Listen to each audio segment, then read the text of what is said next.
El amor visceral de Dios. El amor de Dios es todo lo contrario a lo cerebral, a lo calculado, a lo frío.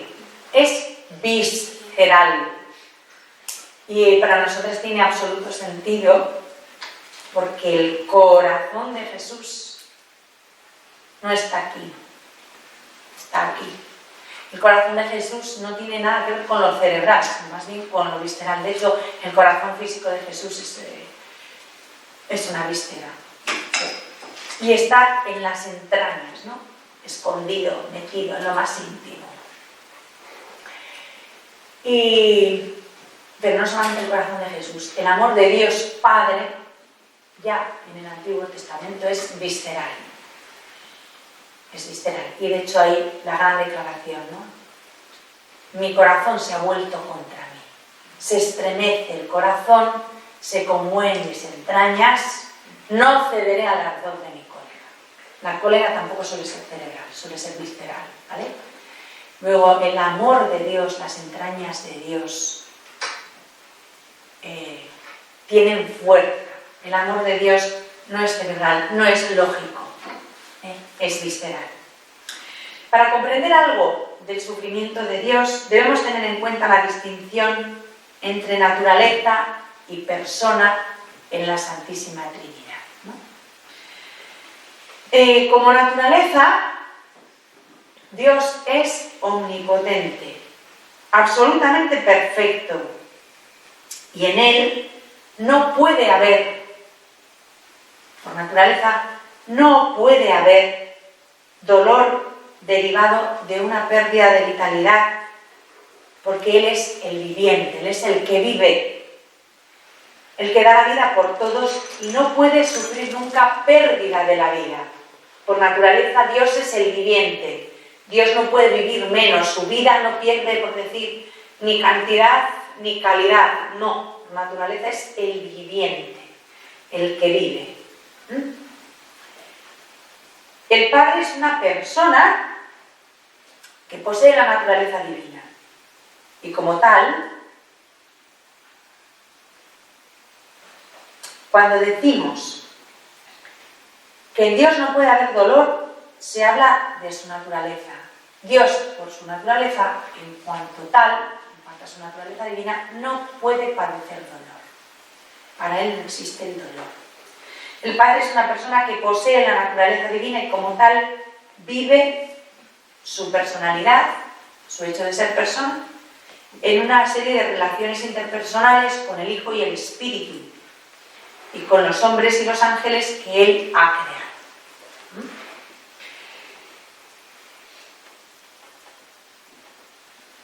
En las relaciones que el Padre tiene con el Padre con el Hijo y el Espíritu, las que son hacia adentro, su vida íntima, la Trinidad, no puede haber dolor.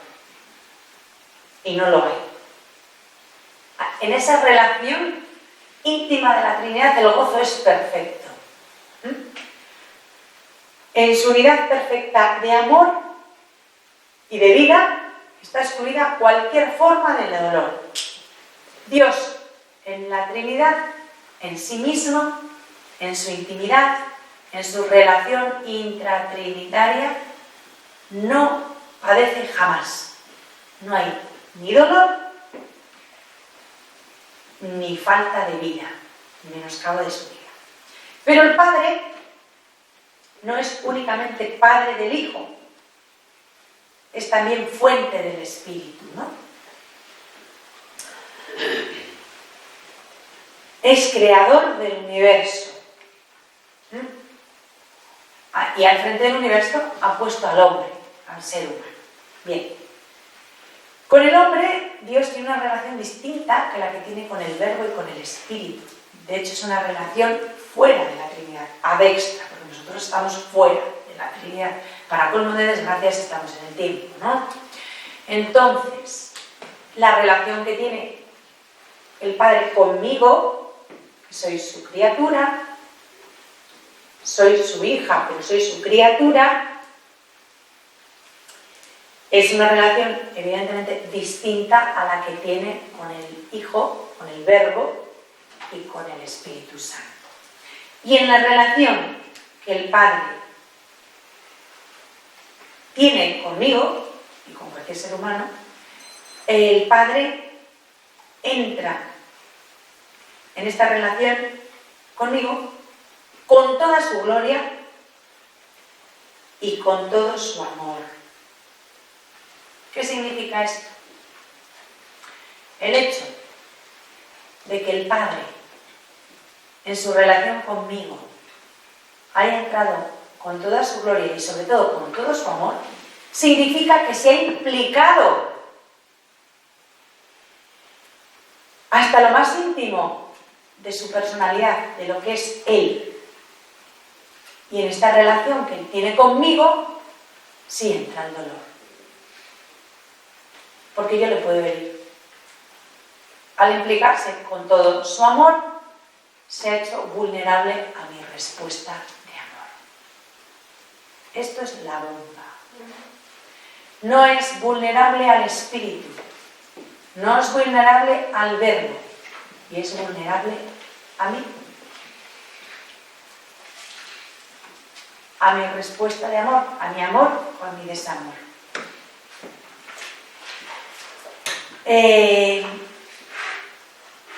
Por un misterio, porque aquí siempre estamos en el límite del misterio, ¿no? O sea, siempre estamos asomándonos al misterio, porque lo que es en sí es inexplicable, inabarcable, inconcebible. O sea, la mente humana, lo dice San Pablo, no puede pensar, ¿no?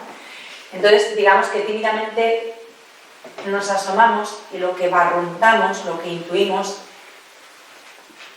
intentamos expresarlo. Porque no es mucho lo que se intuye y lo que se barrunta. Y de lo poco que tú puedes pillar, verbalizarlo, comunicarlo, es más difícil todavía. Bueno, pues hay que decir que en el designio creador del Padre, Él ha querido, esto es un misterio, que no puedan realizarse sus designios sin mi colaboración y mi libre adhesión. Si yo respondo que no, esto que os voy a decir es tremendo, pero es verdad, ¿eh? Lo digo en primera persona porque como que lo comprendo mejor y todavía impacta más, ¿no? Si yo le digo a Dios que no, impacto en lo más íntimo de las tres divinas personas. Y sobre todo, impacto en su voluntad, en la voluntad divina de las tres personas, del Padre, del Hijo y del Espíritu, en la voluntad que Él tiene, que Dios tiene, de una comunión de amor conmigo. Si yo le digo no, es que no, y no hay más. Y jamás voy a ser violentada, jamás voy a ser obligada. Esto, si lo pensamos despacio, es impresionante. O sea, cuando hablamos de la kenosis, del abajamiento de Dios, es que no tenía por qué. Es que no tenía por qué haber sido así. Y no ha sido así una vez. Ha sido así entre Dios y cada hombre creado. Entre Dios y cada alma creada desde el principio hasta el último.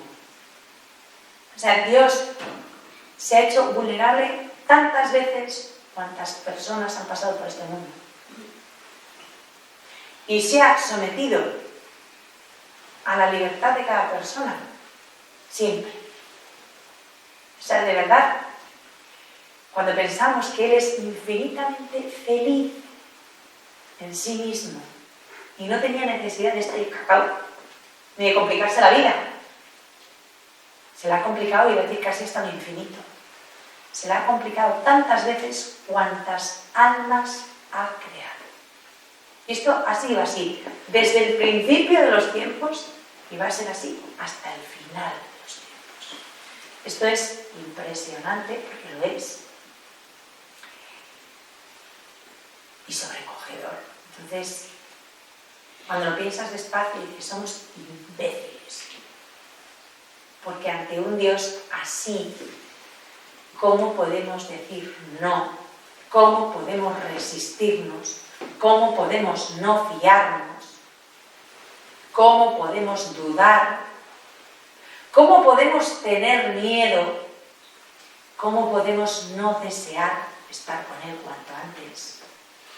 Pues ¿por qué? Pues porque somos muy cortitos de aquí y la perspectiva de lo que ahora mismo estamos vislumbrando se nos pierde, se nos va. Pero Dios en su bondad también cuenta con esa pobreza, ¿no? Pero que aunque sea momentáneamente tengamos conciencia de esta realidad, porque esto es verdad. O sea, no son frases bonitas ni cosas que dicen los teólogos, luego los teólogos lo intentan formular bien para no armar bolas ni herejías, pero es la verdad. O sea, muy por encima de cualquier concepto es la realidad, ¿no? Hasta dónde ha llegado el abajamiento de Dios. Hasta querer relacionarse con cada persona y esperar de cada persona la respuesta. Que la salvación no es nada más que eso. Aceptar esa comunión de amor o decir, no quiero. Es así de simple. Y el juicio, que tanto da que hablar, tantas bolas preparan la cabeza de la gente, es tan sencillo como que Dios simplemente recoge mi respuesta. Yo le digo, no quiero, entonces, bueno, pues Él dice, vale, enterado, ese es el juicio. Y le puedo romper el corazón, pero soy yo la que digo, no quiero nada contigo.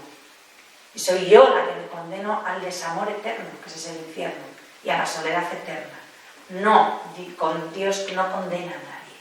Soy yo la que le digo que no quiero. Y mi infierno es ese decir, no quiero. Ese condenarme yo misma a la soledad, ¿no? Al desamor eterno e infinito, a la ausencia total de amor, porque el amor es Dios, ¿no? Y el mayor dolor de Dios es nuestra condenación. Por eso, porque se está diciéndole a Él, no. O sea, a su amor, no. Es así de simple y así de impresionante. Pero que cuando la gente monta unas teologías impresionantes sobre la salvación y los requisitos para salvarse, y no sé, bueno, unos follones, y hay tratados de teología enteros. Y si mira algún teólogo, a lo mejor querría fusilarme, pero yo lo digo. Es mucho más simple. Es decir, sí o no a la comunión de amor que Dios quiere tener conmigo.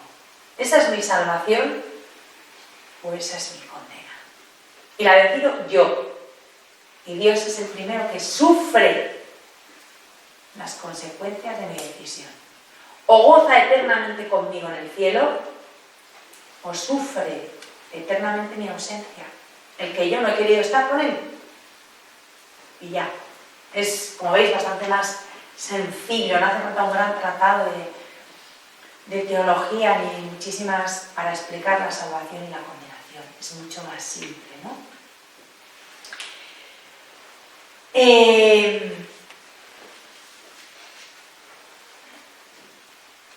El dolor, dice el padre Cantalamessa, el dolor de Dios no es disminución o pérdida de la vitalidad de Dios. Él no sufre porque Él pierda nada. Es solo el modo en que Dios expresa su plenitud de vida y de amor frente a mi rechazo. Él tiene para mí una vida y un amor eternos y su dolor es que yo he rechazado eso. Pero a Él en realidad no le quito nada. Él sigue siendo Dios y sigue estando pleno en sí mismo.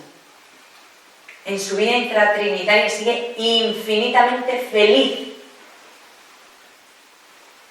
Lo que pasa es que el dolor se lo causo yo cuando rechazo lo que Él tenía para mí, que es la misma felicidad que Él tiene en la Trinidad, ¿no? Y cuando lo rechazo, este rechazo produce el dolor de Dios. Pero el dolor de Dios no es que Él haya perdido nada, sino que yo lo he perdido. Generalmente nosotros sufrimos cuando hemos perdido algo, ¿no? Dios no. Dios sufre cuando nosotros perdemos algo. El dolor de Dios es que nos pierde a nosotros, no que Él pierda nada. El padre Cantalamessa pone un ejemplo muy bonito, porque dice que lo que tiene lugar en Dios, lo leo textualmente, ¿no? Él afirma lo siguiente: lo que tiene lugar en Dios es comparable a lo que experimenta una mujer que tiene un intenso deseo de maternidad, pero que por impedimentos físicos o por el rechazo de su propio marido no puede llegar a ser madre. Qué íntimo tormento provoca esta frustración del deseo vivo de la maternidad. Del mismo modo, el rechazo de la obediencia y del amor por parte del hombre provoca que se detenga en Dios su intensísimo deseo de hacer del hombre el compañero de su gloria. Esta última imagen, que es muy hermosa, nos ayuda a comprender algunos de los textos bíblicos más bonitos y más profundos que hay en el Antiguo Testamento sobre la misericordia de Dios. En estos textos, la reacción de Dios frente a la infidelidad de su pueblo es comparada al sentimiento visceral de amor-dolor que experimenta una mujer frente a la rebelión o al dolor de su criatura. Y nos remite el padre Cantalamessa al profeta Jeremías. Jeremías 31:20.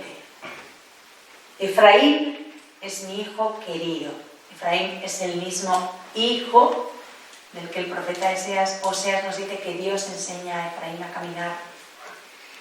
Lo alzaba, le daba de comer, lo acercaba a mi mejilla. También eso lo dice el profeta Oseas a propósito de Efraín, ¿no? Pues aquí Jeremías dice: Efraín es mi hijo querido, él es mi niño encantador. Después de haberlo reprendido me acuerdo y se conmueven mis entrañas. Lo quiero intensamente.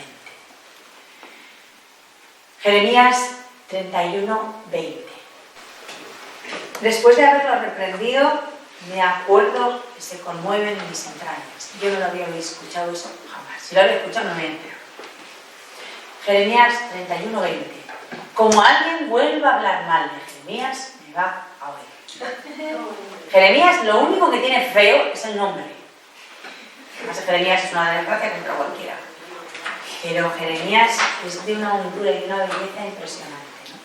Y si nos hubieran sacudido a nosotros lo que les sacudieron a él, deberíamos saber qué decíamos. Bueno. Digo que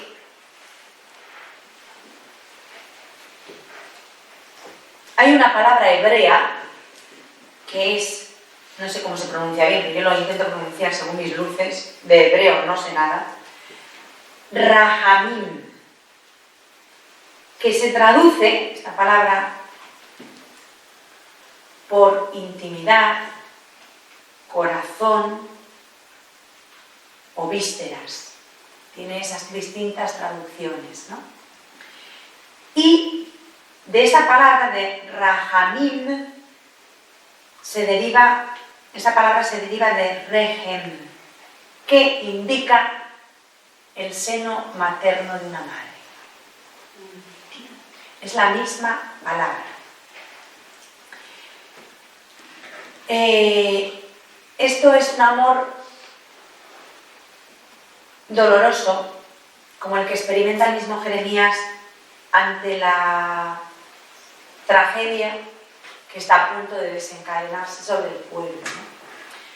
Jeremías 4:19 dice: ay, mis entrañas, me duelen las paredes del corazón, me palpita con fuerza, no puedo callar, escucho el troque de la trompeta, oigo el alarido de la guerra. ¿Daos cuenta de que el profeta, en virtud de su ministerio profético, habla el nombre de Dios. Cuando Jeremías dice, ay mis entrañas, me duelen las paredes del corazón, lo está diciendo Dios por boca de Jeremías. El ministerio profético no es predecir el futuro, eso sería un agorero o un adivino. No, el ministerio profético es hablar de parte de Dios.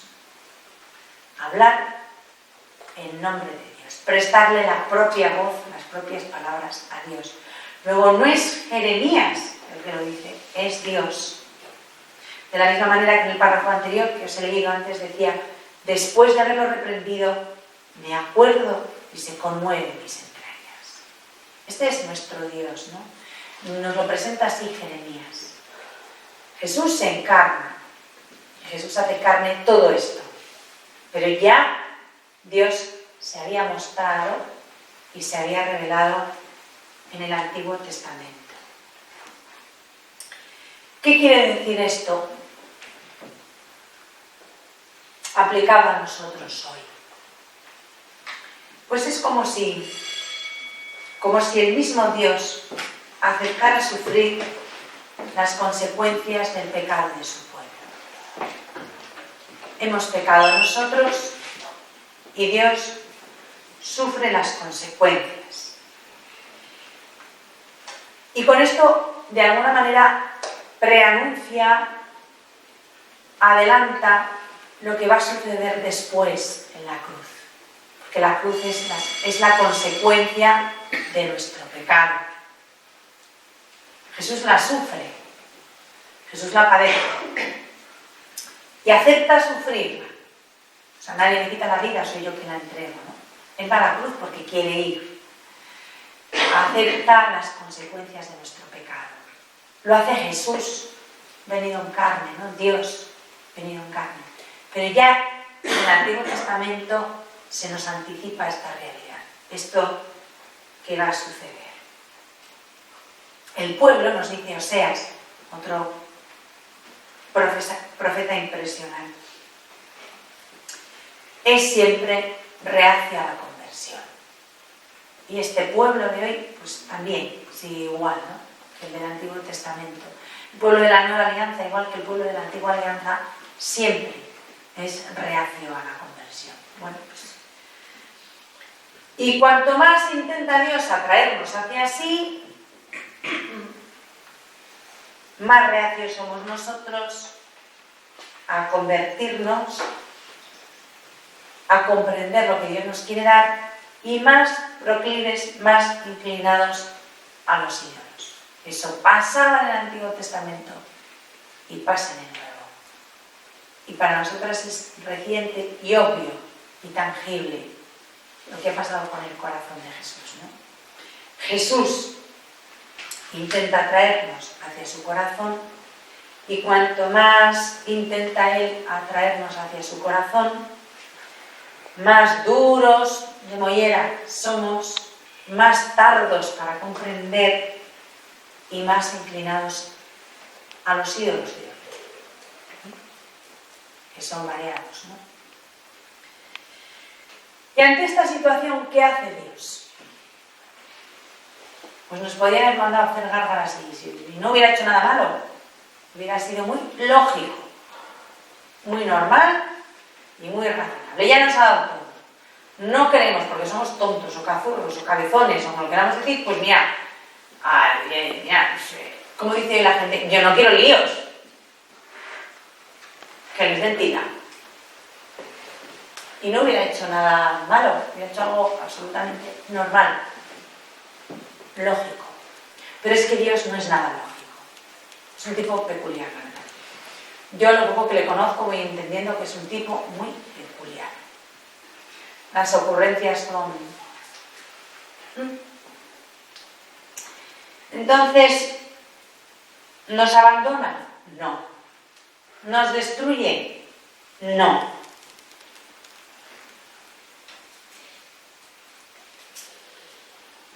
Y lo que hace es mostrar su drama íntimo. no conoce el amor propio, el orgullo. Entonces nos muestra su drama íntimo, nos muestra su fragilidad, nos muestra su vulnerabilidad, nos muestra su impotencia frente a nuestra libertad, frente a nuestro no. Y todo esto es únicamente consecuencia, toda esta debilidad de Dios, del apasionado amor que tiene por su criatura, del amor loco, visceral, apasionado que tiene por mí.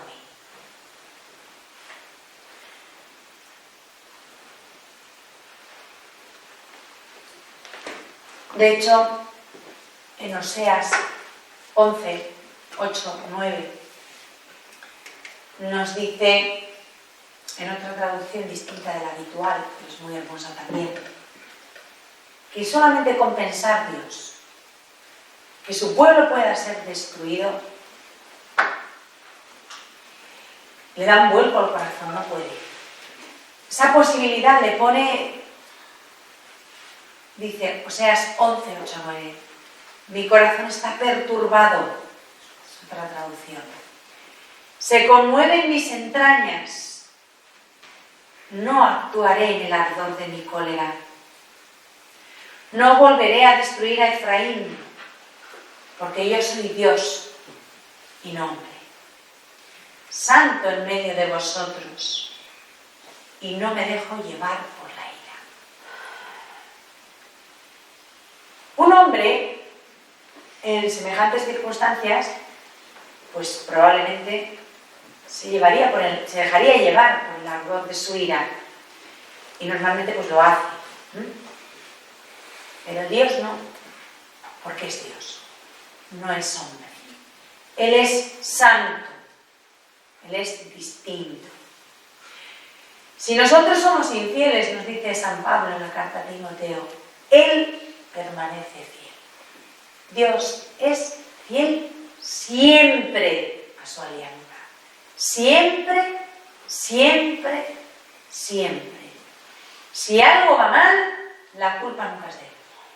Los infieles somos nosotros.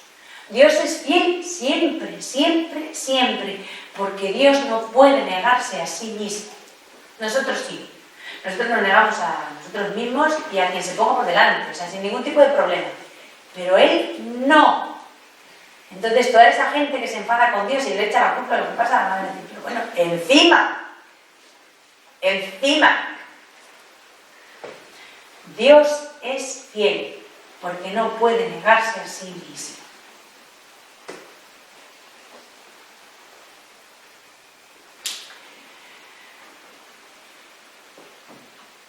Frente a la criatura humana,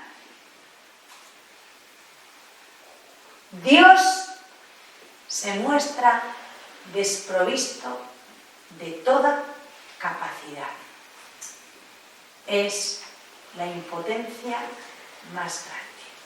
Frente a mi libertad, frente a mí, Dios no solamente es incapaz de forzarme a nada, de obligarme a nada, sino que es incapaz de defenderse de mí. Pierde toda capacidad, no solamente de obligarme, sino Él mismo de defenderse. Dios, lo dice el Padre Cantalamessa más teóricamente, Dios se encuentra desprovisto de toda capacidad, no solo constrictiva, de obligarme, de forzarme, sino también defensiva. Es absolutamente indefenso ante mi decisión, ante mi libertad, y como os he dicho antes, la padece eternamente. La asume eternamente. O goza eternamente teniéndome con Él, o sufre eternamente mi ausencia, mi negación, mi no, mi condenación. Si los seres humanos eligen impedir que el acto de amor sea creador en ellos, Dios no podrá usar de autoridad para imponerse. Este es el misterio más grande, pero es verdad. Y es el misterio que ratifica la gran afirmación de San Juan, que Dios es amor.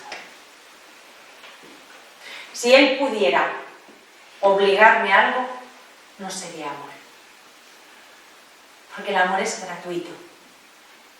Y al amor se responde en la gratuidad. Se da gratuitamente y se corresponde en la gratuidad. Si Dios tuviera algún género de dominio sobre mí, sobre mi libertad, no sería amor. Sería mentira lo que dijo San Juan. Y es verdad, porque es palabra de Dios revelada. Y que, claro, es que decimos muy alegremente, ya lo dice San Juan, lo dice todo el mundo. Dios es amor, y nos quedamos más a gusto que un arbusto. Oiga, espere. Esas tres palabras, Dios es amor, es una afirmación tan grave que hay que pararse alguna vez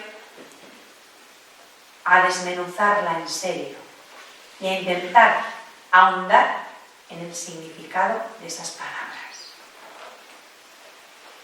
Dios es amor. Lo repetimos como loros. Qué bonito, ya lo dice San Juan, que Dios es amor. Y es verdad que es amor. Pero alguna vez nos tenemos que parar a profundizar en lo que significa para Dios ser amor. No sé si algunas veces nos paramos a profundizar bien en lo que significa para nosotros que sea amor. Pero vamos a profundizar bien en lo que significa para Él ser amor, ser lo que es. Yo reconozco que no siempre he profundizado todo lo debido en esto, ¿no? Y confío en que estaréis de acuerdo conmigo en que es vertiginoso e impresionante pensarlo despacio y ahondar en el contenido de esa afirmación. Dios es amor. Y eso significa que no puede imponerse a mí nunca en nada. Ni defenderse de mí. Dios no podrá hacer otra cosa sino respetar con infinita medida la libre opción de cada uno. Se le podrá rechazar, se le podrá eliminar y Él nos dejará hacer. Nunca se defenderá. O mejor,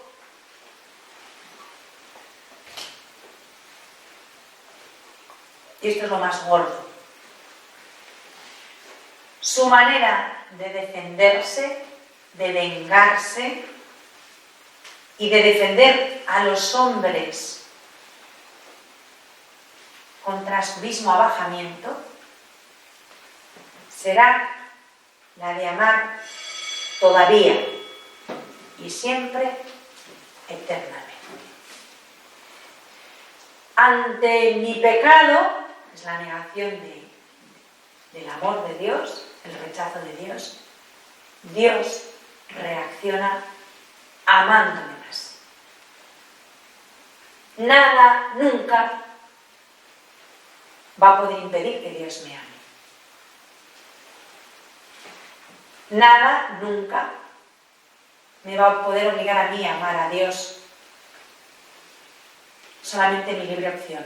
Pero tampoco puedo impedir que Dios me ame. Yo podré rechazarlo con el no más rotundo. Eso está en mi libertad. Pero mi libertad, que es respetada por Dios hasta el final, hasta las últimas consecuencias, jamás voy a poder impedir a Dios que me ame, y no de cualquier manera, como Él ama. Todos los pecados del mundo, juntos, juntos, en bloque, al mismo tiempo, no podrán nunca impedir a Dios que siga amando. Eso es lo más grande, ¿no?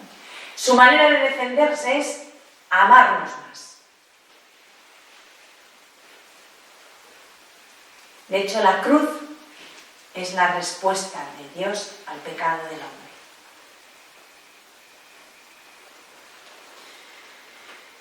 Esto que os estoy diciendo, que es, o al menos para mí lo es, sobrecogedor, porque lo es. Esto es la piscina, el abismo del misterio que se abre ante nosotros, ¿no?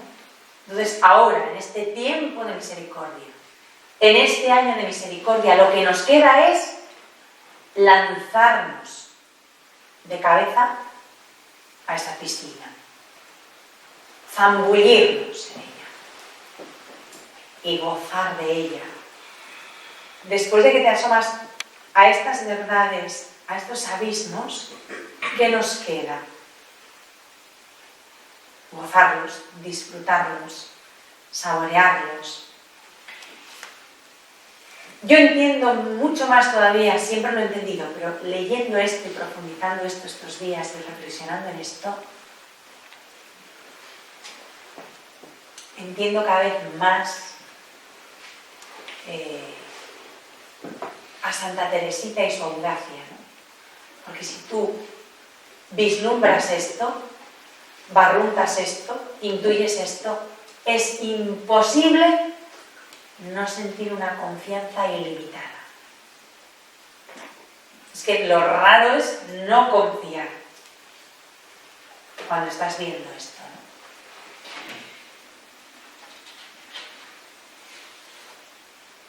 Y con esto se daría por concluida la primera parte, el primer capítulo.